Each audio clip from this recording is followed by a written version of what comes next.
और चलिए एक बार फिर से हाजिर हैं हम पहाड़ की खबरें लेकर। उत्तरकाशी के द्रौपदी का डांडा में फंसे पर्वतारोहियों को बचाने के लिए आज फिर से रेस्क्यू अभियान चलाया जाएगा। अब तक 4 लोगों के शव बरामद कर लिए गए हैं, जबकि 27 लोग अब भी लापता हैं। बुधवार को 14 घायलों को रेस्क्यू किया गया।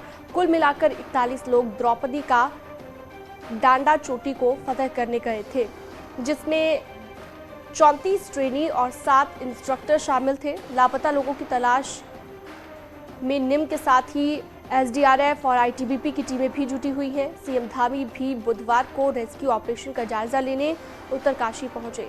यहां पर हेलीपैड के साथ ही बेस कैंप भी गए। हालांकि लापता लोगों के बचे होने की संभावना अब बेहद कम है, लेकिन बेस कैंप पर अभी कोई घायल मौजूद नहीं है। अब मैनुअल सर्च टीमें भेजी जा रही हैं। निम ने गुलमर्ग के हाई एल्टीट्यूड स्कूल से भी मदद मांगी है।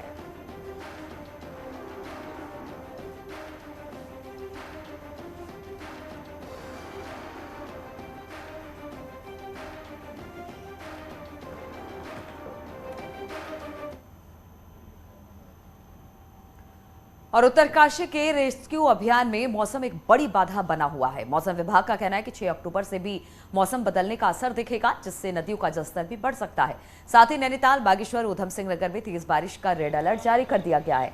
वहीं गढ़वाल के भी कुछ जिलों में बारिश हो सकती है। इस दौरान लोगों को यात्रा न करने की सलाह दी गई है।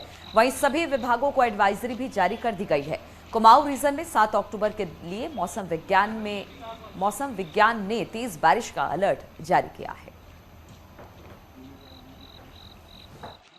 हाँ बिल्कुल, देखिए 6 की रात शाम से जो एक्टिविटी है प्रदेश में बढ़ेगी, और ये जो इम्पैक्ट है खासकर अगर देखें तो ये कुमाऊं क्षेत्र में रहेगा। तो कुमाऊं क्षेत्र के डिस्ट्रिक्ट के लिए 7 तारीख के लिए हमने रेड अलर्ट वो रखा है, और जो एडजॉइनिंग गढ़वाल के जो डिस्ट्रिक्ट है उसके लिए भी रखा गया है, जिसमें कि चमोली या पौड़ी गढ़वाल जो है आपका आ जाएगा, और जो कुमाऊं क्षेत्र है उसके सभी डिस्ट्रिक्ट के लिए रखा गया है। तो कुमाऊं और गढ़वाल दोनों जगह पर तेज बारिश का अलर्ट जारी किया गया है। नैनीताल, बागेश्वर में तेज बारिश के आसार है। मौसम विभाग ने भी अब इसे लेकर अलर्ट जारी किया गया है।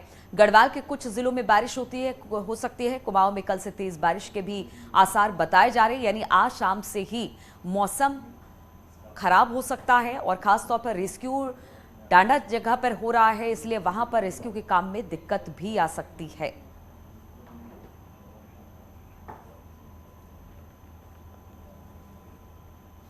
और इसी पर बातचीत करने के लिए दीपांकर भट्ट देहरादून से और सुनील नवप्रभात उत्तरकाशी से हमारे साथ जुड़ गए हैं। सुनील के पास चलेंगे, लेकिन पहले मौसम का हाल जान लेते हैं। दीपांकर, मौसम खराब होने का अलर्ट मौसम विभाग ने जारी कर दिया गया है, और ये जो अलर्ट है वो आज शाम से ही जारी कर दिया गया है। कहां कहां सबसे तेज बारिश होने की संभावना जताई जा रही है, कहां पर रेड अलर्ट जारी किया गया है? हाँ बिल्कुल नीलू, जिस तरीके से हमने मौसम विज्ञान केंद्र के निदेशक को सुना, तो कुमाऊं के सभी डिस्ट्रिक्ट यानी 6 डिस्ट्रिक्ट वहां के और 2 डिस्ट्रिक्ट गढ़वाल मंडल के, जिनमें पौड़ी और चमोली डिस्ट्रिक्ट शामिल है। और खास बात यह है कि रेड अलर्ट है, आज शाम से बारिश की आशंका जताई गई है, और कल के लिए खासतौर रेड अलर्ट है। मुख्यमंत्री पुष्कर सिंह धामी का आज नैनीताल दौरा है, लेकिन बारिश आज शाम के बाद बताई गई है। इसके साथ साथ हमने अगर पिछले साल देखा था तो 16-17 अक्टूबर को भी नैनीताल में भारी बारिश हुई थी, जिसमें जान माल का नुकसान हुआ था। उससे गृह मंत्री अमित शाह यहां पर आए थे।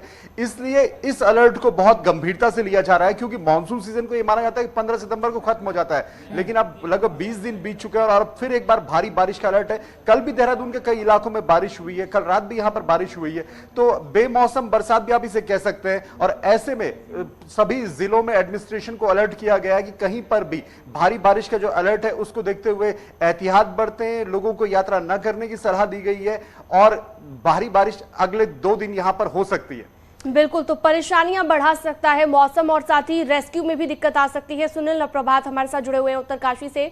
सुनील, क्योंकि पर्वतारोहियों को बचाने की कवायद अभी भी जारी है, कोशिश ही की जा रही है कि रेस्क्यू ऑपरेशन अभी भी जारी रहे, मौसम कितनी बड़ी बाधा बन सकता है यहाँ पर रेस्क्यू ऑपरेशन में? देखिए सीनम, 2 चीज़ें हैं कि कल तक यहाँ पर हेलीकॉप्टर के जरिए जो घायल हैं उनको लाया जा रहा था, इसलिए मौसम की बड़ी दिक्कत थी कि कहीं वेदर यहाँ पर ख़राब ना हो जाए, हेली उड़ ना पाए। लेकिन अभी बेस कैंप में जितने घायल थे, जो कल 14 लोग यहाँ पर लाए गए, वो सब के सब घायल थे। तो यानी बेस कैंप से जो घायल हैं उनको रेस्क्यू कर लिया गया है। अब बेस कैंप में ऐसा कोई शख्स नहीं बचा है जिसको यहाँ पर लाने की ज़रूरत पड़े या रेस्क्यू करने की ज़रूरत पड़े। अब बेस कैंप पर सिर्फ वो लोग हैं जो सर्च एंड रेस्क्यू ऑपरेशन उस पूरे डोकरानी बामक ग्लेशियर में चला रहे हैं। जो जानकारी हमारे पास है, नेहरू पर्वतारोहण संस्थान से अभी मेरी बातचीत हुई है, मौके पर ग्लेशियर एरिया में अभी वेदर क्लियर है। जो मैनुअली जो सर्च टीमें हैं वो कल एडवांस कैंप से कैंप 1 में पहुंच चुकी थी और कैंप 1 से आज सुबह वो मूव कर चुके हैं स्पॉट की ओर। जो जानकारी नेहरू पर्वतारोहण संस्थान के द्वारा दी गई है कि अगले आधे से 1 घंटे में जो सर्च टीमें वहां पर गई हैं वो स्पॉट पर पहुंच सकती हैं, यानी कि वहां पर वास्तविक जानकारी अगले 1-2 घंटे में हमारे पास पहुंच सकती है कि जो एवलांच आया था जिसमें 27 लोग अभी भी लापता चल रहे हैं, उनकी क्या पोजीशन है। ग्राउंड रिपोर्ट अगले 2 से ढाई घंटे में मिलने की बहुत कुछ उम्मीद है। यहाँ पर उत्तरकाशी में जरूर मौसम खराब है, आसमान में बादल लगे हुए हैं, लेकिन ठीक मेरे पीछे आप देखेंगे कि MI-17 खड़ा है।